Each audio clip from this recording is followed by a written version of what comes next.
Dumbo. I'm going to put the ceiling up today using a new technique with 6mm ply as the base. I'm going to paint this black, and then I'm going to strip down some 16mm cladding to form nice strips, which I'm going to stain to give a really nice effect on the ceiling. So I'll show you the process and what it looks like when it's done. So this is a sheet of 4ft by 8ft 6mm ply. It's got a nice finish to it, but we're going to paint this with black satin as the sort of background to the ceiling, and on top of this we'll fill in the gaps with other pieces of 6mm ply, because it doesn't span the whole width of the roof or the length, so we'll have a couple of extra pieces. But you can see where the roofing battens are on the ceiling is where the fixture points are going to be for this plywood, and we'll just use some self-tapping screws to secure that up.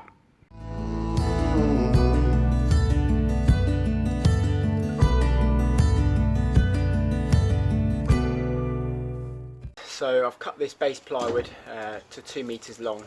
I've done that so that the end of the piece of ply sits on a roofing batten and not halfway across a Celotex board with no fixings. I've used a jigsaw and drill to make these holes for the roof fan and 2 of the 3 spotlights. And I just used a tape measure to get the distances of where those cuts need to be made. I'll fix it up to the ceiling now with a couple of self-tapping screws, so that I can take some further measurements for the other bits that I need to make. Progress on the ceiling's going well. I've cut 2 sheets of 6mm ply to size so that it runs the whole length of the ceiling, and I've just held this in place with 2 or 3 screws into those roofing battens. What I'm going to do now is just measure the distance for the side pieces so they can run along the whole length and just take up the whole side of the ceiling, and then the cladding walls will join up with those plywood boards. Overall, really happy, and it looks good. So I've painted the plywood base. I'm now going to fix that up to the roofing battens using 25mm self-tapping screws.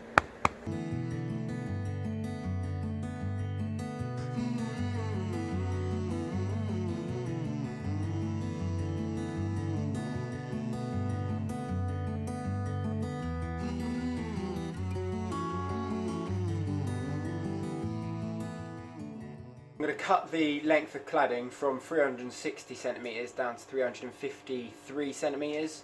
As previously mentioned, I've used the block as a jig so that I don't have to get the tape measure out every time. I'm going to do them in batches of 5, take them outside and apply the stain to the cladding. I'll show you that.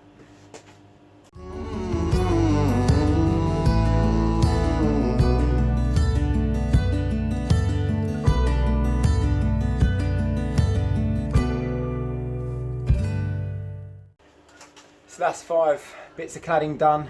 That jig's worked really well, ensured that they're all exactly the same length. Saves me time, especially when I've got over 20 bits of cladding to cut to size. So what I'm going to do now is take these 16 lengths of tongue and groove cladding, and I'm going to use a straight cutting bit on my router to take off 9mm on each side, which is going to be the tongues and the grooves.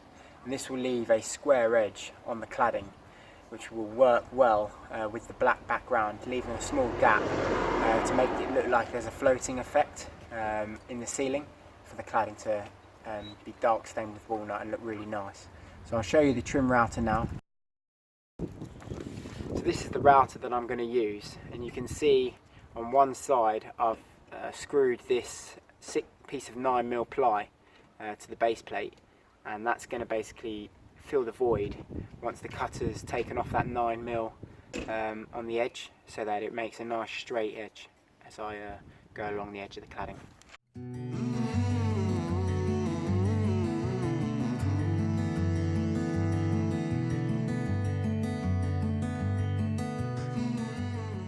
I've now got a nice square edge on each of those pieces of timber. But what I'm going to do now is stain each of those with a walnut finish.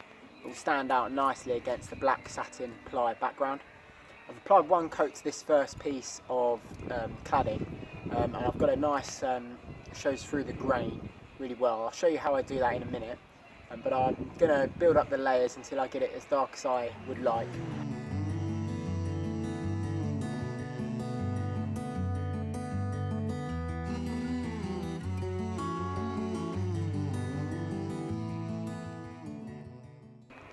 So now that I've given it a nice sand, I made sure that the edges of the cladding are sanded as well.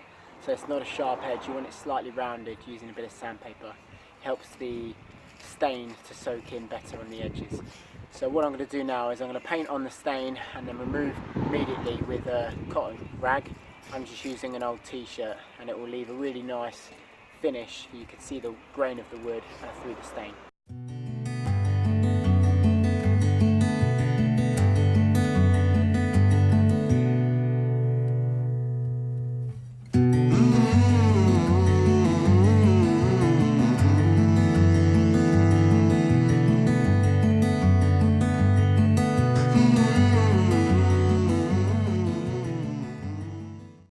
So that's the first coat of stain done.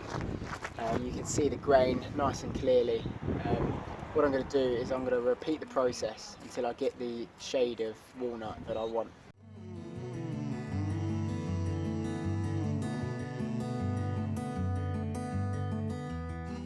Good morning, back in the workshop. Exciting day today. I'm going to be getting the ceiling installed.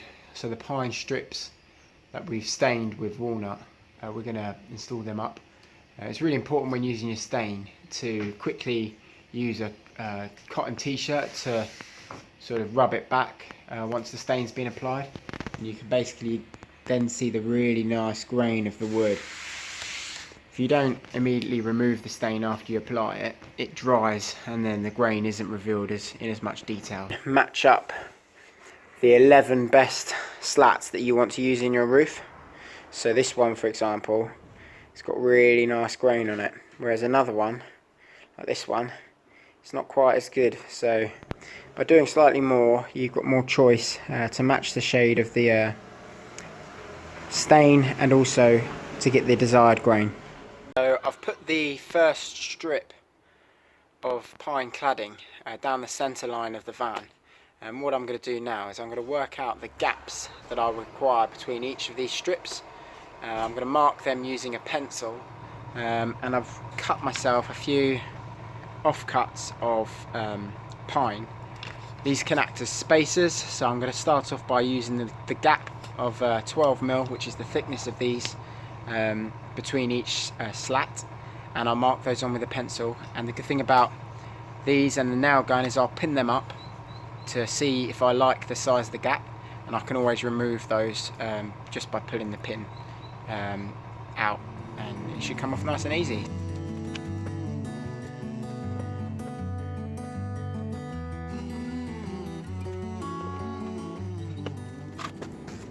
So I've just used a single slat to mark the width of each run and also the depth of it. I've used that as an estimate for the kind of gap that I want between each one. So what I'll do now is I'll pin these up and see what it looks like.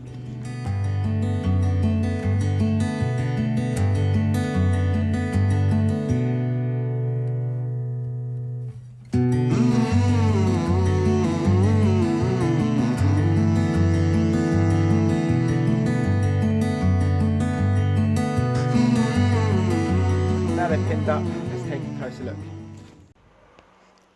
So now you can see the gaps between each one.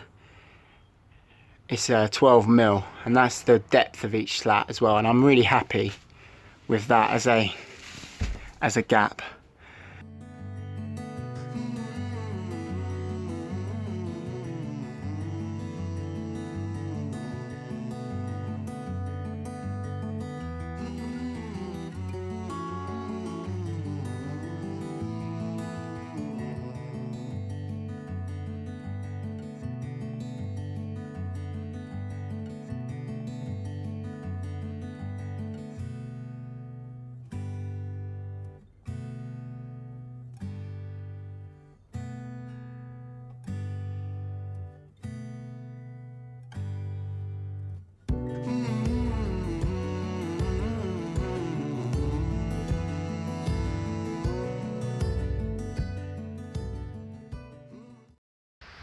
So the strips of pine have been installed.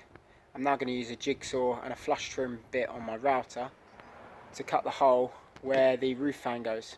So once that's done, I'll show you some close-ups of the ceiling.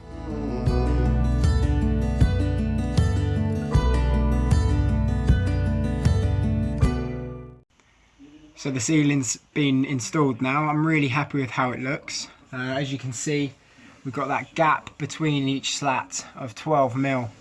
I'm really happy that we went with this design as opposed to just the normal tongue and groove look with no gap.